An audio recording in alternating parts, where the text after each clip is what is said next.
मित्रों, क्या आपको पता है गोमाता ने समस्त स्त्रियों को ऐसा कौन सा श्राप दिया था जिसकी वजह से आज तक समस्त नारी जाति व श्राप भोगना पड़ रहा है। गोमाता का एक ऐसा श्राप जिसे टाला नहीं जा सका। दोस्तों, वह श्राप कौन सा था? जानने के लिए वीडियो को पूरा दोस्तों, सच्ची श्रद्धा से कमेंट में जरूर लिखें, जय श्री राम, जय हनुमान। चलिए दोस्तों, वीडियो में आगे बढ़ते हैं और जानते हैं कि गोमाता ने समस्त स्त्रियों को ऐसा कौन सा श्राप दिया था। दोस्तों, एक समय की बात है जब भगवान श्री कृष्ण अपनी राजगद्दी पर विराजमान थे, तब उनके पास देवर्षि नारद मुनि आती है और कहते हैं, हे प्रभु, मैं आज मृत्युलोक में भ्रमण कर रहा था। तभी एक स्त्री ने पूछा कि पहले स्त्रियों के बच्चे होते थे तो वह पैदा होते ही चलने लगते थे, परंतु अब ऐसा नहीं है, यह क्यों? प्रभु, मुझे इस प्रश्न का उत्तर याद नहीं था, इसलिए मैं आपके पास आई। कृपया मुझे इस प्रश्न का उत्तर बताएं। श्री कृष्ण कहते हैं, हे देवर्षि, तुम्हारा यह प्रश्न समस्त स्त्री जाति के लिए अत्यंत महत्वपूर्ण है। अगर तुम इस प्रश्न के उत्तर को जानना चाहते हो तो ठीक है, मैं तुम्हें एक कथा सुनाता हूं। तुमको इस कथा के माध्यम से पता चल जाएगा कि किस वजह से अब स्त्रियों का बच्चा पैदा होते ही चल नहीं पाता है। तब देवर्षि नारद कहती है कि प्रभु, मैं इस कथा को पूरा सुनूंगी, कृपया आप कथा को सुनाए। दोस्तों, अगर आप भी जानना चाहते हैं कि इस प्रश्न का उत्तर क्या है तो मित्रों, वीडियो को आखिरी तक जरूर देखें और वीडियो को लाइक अवश्य करिएगा। तो मित्रों, श्री कृष्ण कहते हैं, हे देवर्षि, एक नगर में एक रामचंद नामक व्यक्ति रहता था। रामचंद एक स्वार्थी व्यक्ति था। रामचंद के पास में एक गाय थी। वह गाय दूध देती थी और रामचंद उस गाय को हरा भरा चारा खिलाकर उसका दूध निकाल करके उस दूध का बिक्री किया करता था।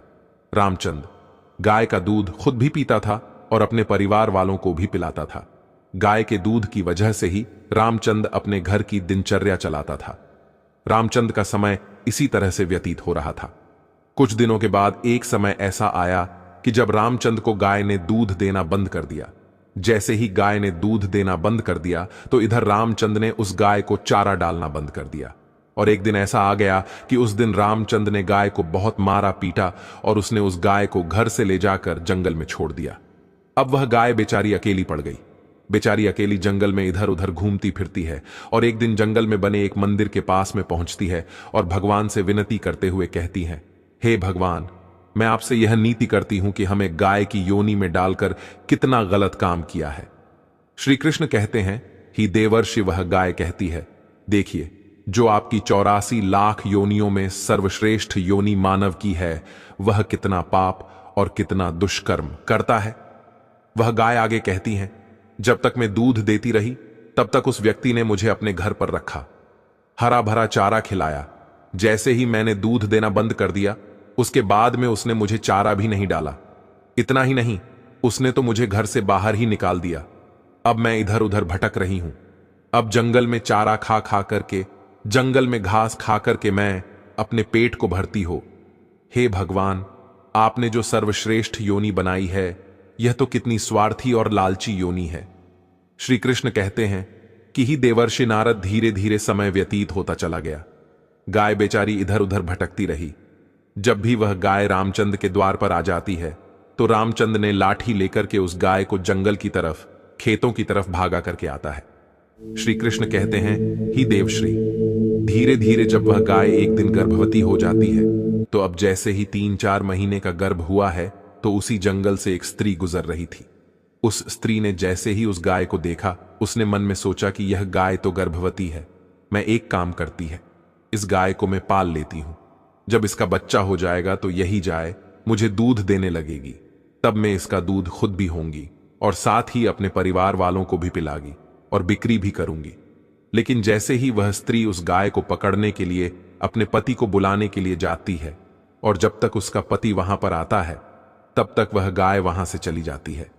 धीरे धीरे और समय व्यतीत होता गया।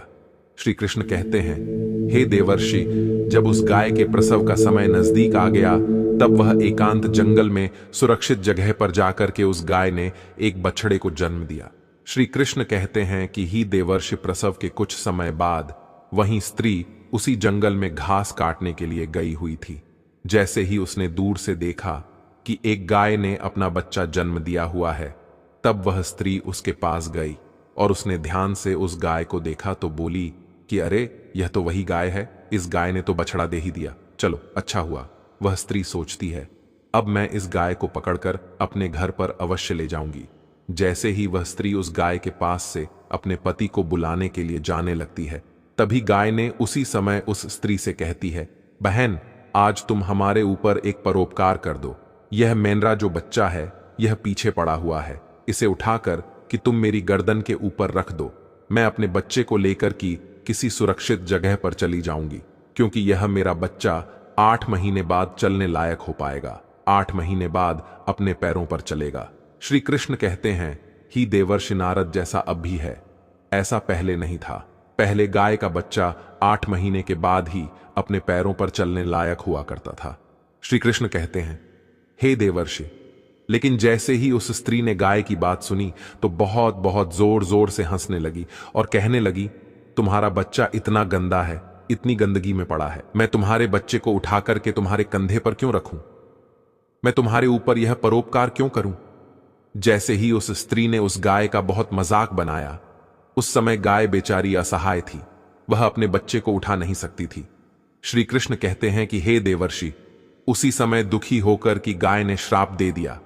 उसने श्राप देते हुए कहा कि जाओ, आज तुम्हारा बच्चा जन्म लेने के बाद तुरंत चलने लगता है, लेकिन आज मैं श्राप देती हूं, तुम्हारा बच्चा जन्म लेने की 10 महीने बाद ही अपने पैरों पर चलने लायक होगा, और जो यह मेरा बच्चा आज चल नहीं पा रहा है और यह आज के बाद पैदा होते ही बहुत जल्द अपने पैरों पर चलने लायक हो जाएगा। श्री कृष्ण कहते हैं, ही देवर्षि, इसी श्राप के कारण स्त्रियों का बच्चा जन्म लेते ही अपने पैरों पर चल नहीं पाता। दोस्तों, सतयुग में सुखदेव पैदा होने के तुरंत बाद ही अपने पैरों पर चलने लगे थे और वेद व्यास भी जन्म लेने के तुरंत ही बाद अपने पैरों पर चलने लगे थे।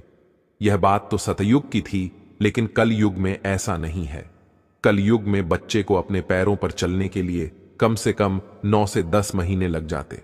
इसका कारण यही है क्योंकि गाय ने समस्त स्त्री जाति को श्राप दे दिया था। उसी दिन से समस्त स्त्रियों की जो बच्चे पैदा होते ही चलने लग जाते थे, उनकी प्रक्रिया वहीं पर रुक गई। गाय के श्राप के कारण ही स्त्री का बच्चा 9-10 महीने बाद ही चलने लायक, अपने पैरों पर खड़े होने लायक बन पाता है, और गाय का बच्चा उसी दिन से अपने पैरों पर चलने लायक हो जाता है। इसीलिए किसी की आत्मा को कष्ट नहीं देना चाहिए, और यही सनातन धर्म का सबसे बड़ा धर्म है। गोस्वामी तुलसीदास ने लिखा है, पर हिट सरल धर्म नहीं। दोस्तों, दूसरे के दुख में दुखी हो जाना, दूसरे के काम आना सबसे बड़ा धर्म माना गया है। तो इसलिए हमें असहाय पशु की, पक्षियों की सहायता करनी चाहिए। गाय के श्राप की वजह से ही जितनी भी पशु पक्षी हैं, उन सबके बच्चे जन्म लेने के तुरंत बाद चलने लग जाते हैं। लेकिन स्त्रियों के बच्चों पर इसका विपरीत प्रभाव पड़ा कि जन्म के तुरंत बाद स्त्री का बच्चा चलने लायक नहीं बन पाता। एक स्त्री की गलती से आज समस्त मानव जाति की महिलाओं को श्राप का खामियाजा आज भी भुगतना पड़ रहा है। मित्रों, आपको यह जानकारी कैसी लगी? हमें कमेंट में अवश्य बताइएगा, और कमेंट में जय श्री राम अवश्य लिखना। साथ ही अगर आप हमारा चैनल पर नए हैं तो चैनल को सब्सक्राइब अवश्य कर लेना, हो सके तो इस वीडियो को ज्यादा से ज्यादा लोगों तक शेयर अवश्य करें। वीडियो देखने के लिए आपको दिल से बहुत बहुत धन्यवाद।